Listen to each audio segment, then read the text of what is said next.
Pernahkah teman-teman merasa Tuhan itu jauh, sulit dijangkau, seperti penguasa yang hanya memberi perintah tanpa benar-benar peduli dengan kita manusia? Teman-teman, dalam banyak agama atau kepercayaan, Tuhan digambarkan sebagai sosok yang maha tinggi, penuh kuasa, tetapi tidak bisa didekati. Namun di dalam kekristenan, Yesus mengajarkan untuk memanggil Allah dengan sebutan Bapa atau Aba. Mengapa ada perbedaan besar antara mereka dan kita sebagai orang Kristen? Dalam video kali ini, mari kita renungkan sampai selesai. Teman-teman, dalam agama sebelah, Allah dipandang sebagai Tuhan yang sangat berkuasa, tetapi jauh dari manusia. Betul kan? Umat di sebelah melihat diri mereka sebagai hamba dan Allah sebagai Tuhan. Tidak ada relasi atau hubungan pribadi. Yang ada hanya kepatuhan pada perintahnya. Tidak ada konsep bahwa Allah bisa tinggal bersama manusia atau dikenal secara dekat.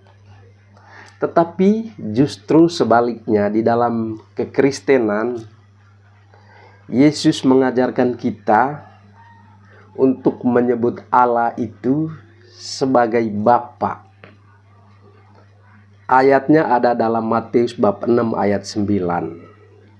Allah bukan hanya Tuhan yang menciptakan kita, tetapi juga mengasihi kita seperti anak-anaknya.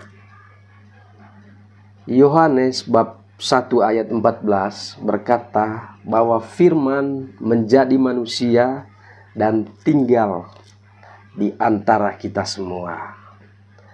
Allah dalam kekristenan tidak hanya duduk diam di surga, tetapi ia juga hadir di tengah-tengah kita. Teman-temanku, mari coba kita bayangkan ada dua tipe pemimpin, seorang raja atau presiden. Tipe yang pertama, seorang raja yang hanya mengirim utusan dan perintahnya dari istana. Tipe yang kedua, seorang raja yang turun langsung ke rakyatnya, berbicara, menyentuh, dan membantu mereka. Ya, seperti contoh mungkin Presiden Joko Widodo yang suka dengan belusukan di tengah-tengah rakyatnya. Nah, dari kedua ilustrasi di atas, Allah di dalam agama sebelah lebih mirip yang pertama, yang sukanya atau kerjanya hanya memberi perintah dari tatanya, dari istananya. Kalau tidak dilakukan, maka konsekuensinya akan dihukum.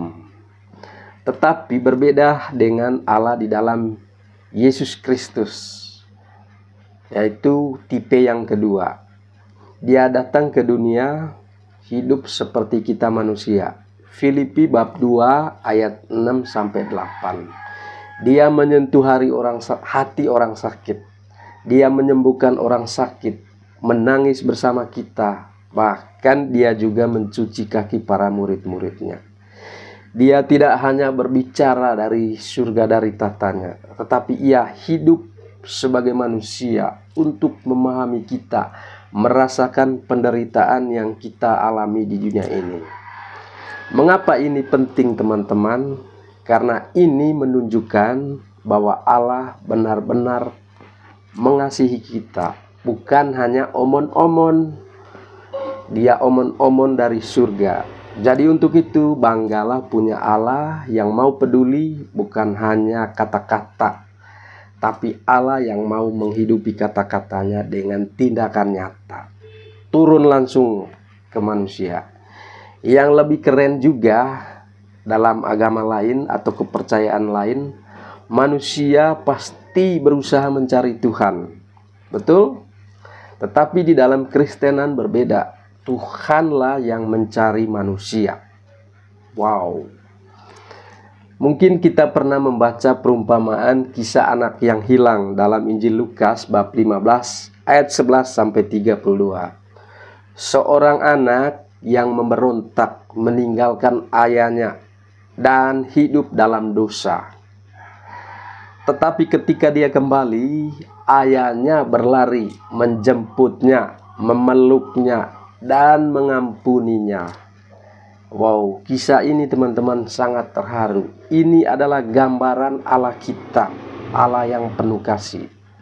Bukan hanya penguasa yang cuman untuk memberi perintah, bukan hanya hakim yang menghukum dosa, tetapi Bapa yang rindu, yang menyambut anak-anaknya mau kembali kepadanya, mau bertobat, mau hidup baru, hidup di dalam kebenaran. Teman-teman yang dikasihi Tuhan, jika Allah hanya Tuhan yang berkuasa, mungkin kita semua pasti takut. Kita mungkin berpikir harus berusaha sendiri untuk menyenangkan hatinya, karena kita merasa berdosa, merasa orang yang tidak layak. Tapi jika Allah adalah Bapa, maka kita tahu bahwa kita dikasihinya tanpa syarat. Karena itulah gambaran Bapa kita di dunia ini juga. Kita bisa datang kapan saja kepadanya dengan bebas tanpa ada rasa takut. Kita tidak perlu takut karena Ia telah datang lebih dahulu kepada kita. Roma bab 8 ayat 15 berkata, "Kamu telah menerima Roh yang menjadikan kamu anak-anak Allah." Roh itu kita berseru, "Ya Aba, ya Bapa." Wow, teman-teman, kita bukan hanya hamba, kita adalah anak-anak Allah. Harus banggalah menjadi pengikut Yesus Kristus. Kesimpulan dari video ini teman-teman, Allah dalam agama sebelah dipandang sebagai Tuhan yang jauh, yang hanya memberi perintah. Jika tidak taat, maka konsekuensinya dihukum. Allah di dalam Yesus, dalam Bapa yang kita panggil sebagai Bapa, sangat dekat dan juga menyelamatkan kita dari kematian kekal dari dosa-dosa kita. Yesus tidak hanya membawa ajaran baru, tetapi membawa kita dalam hubungan atau relasi yang sejati dengan Allah, yaitu Bapa kita di surga. Sekarang pertanyaan refleksi buat kita semua, apakah kita masih memandang Allah sebagai sosok yang jauh, yang tidak peduli, ataukah kita sudah mengenalnya sebagai Bapa yang penuh kasih? Teman-teman, ini pertanyaan refleksi yang harus perlu kita renungkan, dan jawabannya ada di dalam hati kita masing-masing.